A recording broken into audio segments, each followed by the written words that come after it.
ለቆዳ ውበት የሙዝ ልጣጭ ለቆዳ እጅግ በጣም ጠቃሚ በሆኑ እንደ ቫይታሚን ኢ፣ ቫይታሚን ሲ፣ አይረን እና ዚንክ የተሞላ ሲሆን እነዚህ ንጥረ ነገሮችም እንደ ቡግር ያሉ የፊት ቆዳ ችግሮችን ለመዋጋት እንዲሁም እንደ ሶራይሰስ ያሉ በሽታዎችንም ለማስወገድ ይረዳሉ።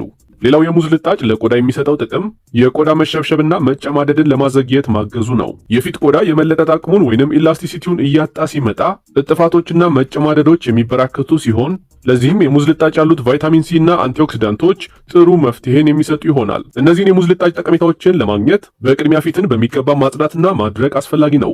በመቀጠልም በቀላሉ አንድ ሙዝን በመላጥ በልጣጩ የውስጠኛው ክፍል ፊትን በቀስታ ማሸት ነው።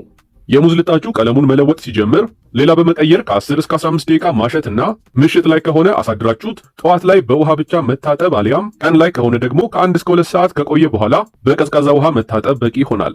ይህን ከተቻለ በየቀኑ ወይንም በሳምንት እስከ 5 ቀን በማድረግ የፊት ቆዳን በተፈጥሯዊ መንገድ ማሳመር ይቻላል።